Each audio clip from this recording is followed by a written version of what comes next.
الحمد لله رب العالمين الصلاة والسلام على خاتم النبيين وعلى آله وصحبه أجمعين أما بعد فأعوذ بالله من الشيطان الرجيم بسم الله الرحمن الرحيم قال الله تعالى في سورة البقرة وإذ استسقى موسى لقومه فقلنا اضرب بعصاك الحجر فانفجرت منه اثنتا عشرة عينا قد علم كل أناس مشربهم کلوا واشربوا من رزق اللہ ولا تعصوا فی الارض مفسدین۔ ترجمہ: اور جب پانی مانگا موسیٰ نے اپنی قوم کے واسطے تو ہم نے کہا مار اپنی عصا کو پتھر پر، سو بہہ نکلے اس سے 12 چشمے۔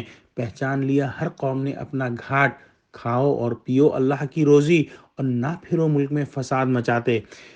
اس آیت میں اللہ سبحانہ وتعالیٰ بنی اسرائیل پر اپنے احسانات کا مزید تذکرہ فرما رہے ہیں۔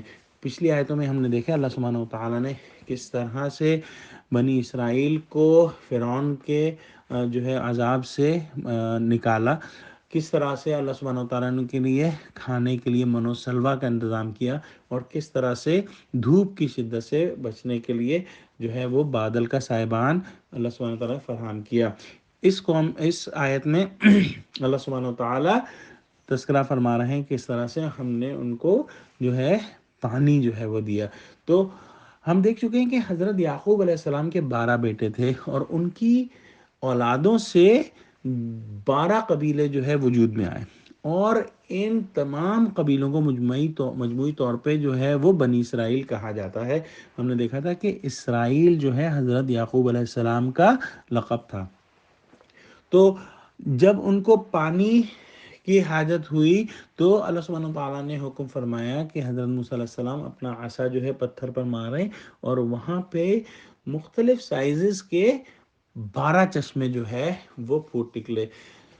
ان 12 قبیلوں کے اندر کچھ قبیلے وہ بڑے تھے اور کچھ چھوٹے تھے، اور انہی کی مناسبت سے وہ چشمے وہ نکلے، اور انہوں نے اسی طرح سے اپنا اپنا چشمہ وہ معلوم کر لیا کہ اپنے اپنے جو قبیلہ تھا اس کے سائز کے حساب سے وہ اپنا چشمہ معلوم کر لیا۔ اس کے بعد اللہ سبحانہ وتعالیٰ حکم فرما رہے ہیں اس آیت میں کہ ملک کے اندر فساد مچاتے مت رہو۔ اور ہم نے دیکھا تھا پہلے کہ جو فساد مچانا ہے، یہ مفسدین ہیں، ان میں سے سب سے بڑا فساد کیا ہے کہ اللہ سبحانہ وتعالیٰ کے احکام کو توڑا جائے۔ تو اللہ سبحانہ وتعالیٰ نے اپنی نعمتوں کے ذکر کے بعد یہ حکم دیا کہ مفسدین میں شامل نہ ہو۔ آئیے دعا کریں کہ اللہ سبحانہ وتعالیٰ ہم کو قرآن کا فہم عطا فرمائے اور ہم کو کبھی بھی مفسدین میں شامل نہ کرے، آمین۔ وآخر دعوانا ان الحمد للہ رب العالمین، والسلام علیکم ورحمۃ اللہ وبرکاتہ۔